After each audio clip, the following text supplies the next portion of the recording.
نحمده ونصلي ونسلم على رسوله الكريم أما بعد فأعوذ بالله من الشيطان الرجيم بسم الله الرحمن الرحيم إن الله وملائكته يصلون على النبي يا أيها الذين آمنوا صلوا عليه وسلموا تسليما بے شک اللہ اور اس کے فرشتے نبی کریم صلی اللہ علیہ وآلہ وسلم پر درود و سلام بھیجتے ہیں۔ اے ایمان والو، تم بھی نبی کریم صلی اللہ علیہ وآلہ وسلم پر خوب درود و سلام بھیجا۔ حاضرین محفل، مجھے آج جس موضوع پر شائع کرنے کا موقع ملا ہے اس کا عنوان ہے سیرت النبی۔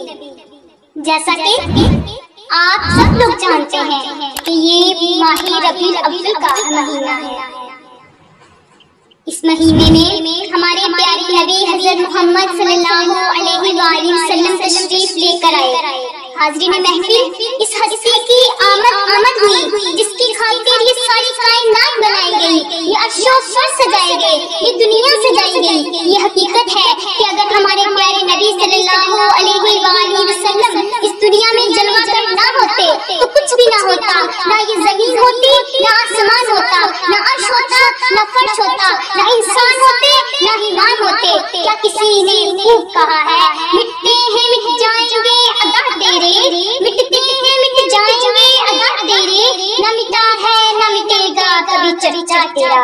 ہمارے پیارے نبی کریم صلی اللہ علیہ وآلہ وسلم کے بہت سے معجزات ہیں، مگر ان میں سے چند میں آپ کے سامنے پیش کرنا چاہتا ہوں۔ بخاری شریف کی حدیث پاک میں ہے کہ چاند کے دو ٹکڑے ہونا یہ میرے آقا کا عظیم معجزہ ہے۔ اس معجزے میں کئی معجزات ہیں۔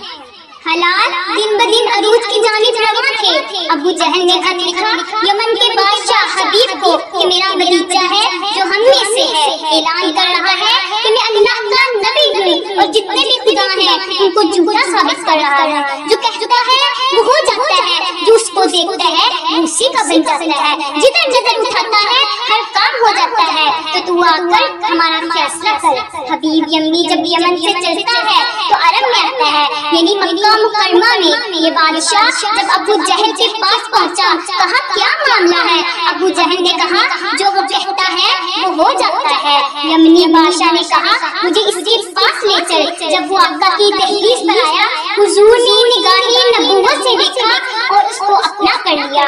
حاضرین محفل، حبیب کہتا ہے اگر آپ اللہ کے نبی ہیں تو میرے دو سوال ہیں، ان کے جواب دے دیں۔ تو ابو جہل نے کہا یہ جادوگر ہے۔ تو یمنی بادشاہ نے کہا اگر یہ جادوگر ہے تو اس کا جادو زمین پر تو چل سکتا ہے مگر آسمان پر نہیں۔ اگر آپ اس سوالوں کے جواب دے دیں تو میں کلمہ پڑھ لوں گا۔ کہا تیرے کون سے دو سوال ہیں؟ کہا پہلے ایک پھر دوسرا بتاؤں گا۔ کہا جو چاند ہے اس کے دو ٹکڑے کر دے، میں کلمہ پڑھ لوں گا۔ میرے پیارے نبی کریم صلی اللہ علیہ وآلہ وسلم آقا نے فرمایا کب؟ کہا کل جب 14ویں کا چاند طلوع ہوگا آپ تشریف لے آئے۔ آپ صفا کی پہاڑی پر کھڑے ہوئے، ایک طرف کافر اور ایک طرف صحابہ ہیں۔ کافر خوش ہو رہے ہیں کہ آج کام نہیں ہوگا، ادھر صحابہ کا یہ عالم تھا کہ آج کام ہو کر ہی رہے گا۔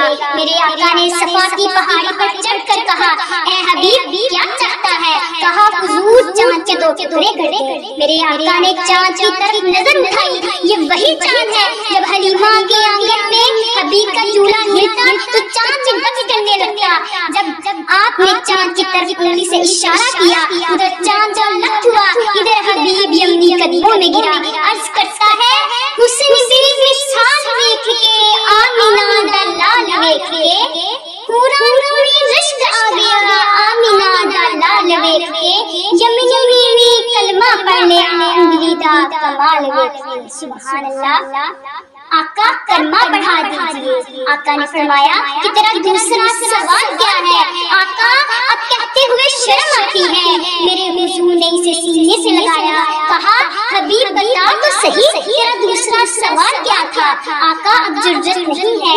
میرے آقا نے فرمایا اگر میں بتاؤں تو پھر کیا ہوگا؟ عرض کی حضور بتا دے، ایمان اور پختہ ہو جائے گا۔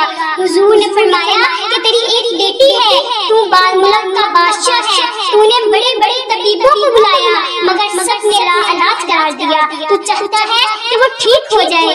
اللہ نے اسے آنکھیں تو دی ہیں لیکن وہ دیکھ نہیں سکتی، پاؤں تو دیے ہیں لیکن وہ چل نہیں سکتی، ہاتھ تو دیے ہیں لیکن وہ پکڑ نہیں سکتی۔ نبی کریم صلی اللہ علیہ وآلہ وسلم نے فرمایا کہ حبیب یمنی اب مکہ میں نہ ٹھہر، گھر واپس چلا جا۔ یمنی بادشاہ دروازے پر دستک دیتا ہے، اندر سے آواز آئی، کون؟ کہا حبیب بھی، جو بیٹی بول نہیں سکتی تھی، بابا میں آ رہی ہوں۔ بابا نے سینے سے لگایا اور کہا، بیٹا یہ کیسے ہوا؟ بیٹی کیا خوبصورت جواب دیتی ہے، بابا چونج ہوئی رات کا چاند تھا، کیا سہانی رات تھی، فرشتوں کی بارات تھی، لب پہ صدقے یہ نعت تھی، بابا چاند دو لفظ ہوا پھر وہ مست ہوا، جھومتا ہی جھومتا شاید وہ کسی کو چومتا، آ گیا ہوں گھر میرے، ٹھہر گیا وہ سر میرے۔ بیٹی کیا تھا؟ کہا وہ ایک نور تھا، بابا نور ہی نور تھا، گھر ہمارا دور تھا، بابا چاند میں جو نور تھا اس میں کوئی ضرور تھا، ارے بابا یمنی سب حیران تھے، چہرے سب پریشان تھے۔ بابا پوچھتا ہے، بیٹا تو نے غور سے تو دیکھا تھا جو چاند کے اس نور میں تھا وہ کون تھا؟ سوچ کے کہتی ہے، بابا آبرو آنکھیں ایسا زلفیں جیسے کاف تھا، بابا چاند میں تو داغ تھا مگر ان کا چہرہ صاف تھا۔ بیٹا پھر کیا ہوا؟ کہا جدھر جدھر نظر پڑی دم میں دم آ گیا، میں مسکرانے لگی غم میں غم آ گیا۔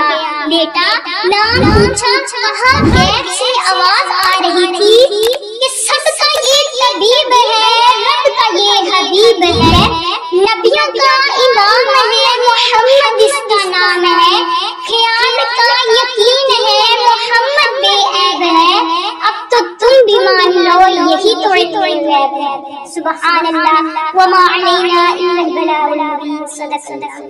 نبی کی نعت کی لے دل سجانا ہم نہ چھوڑیں،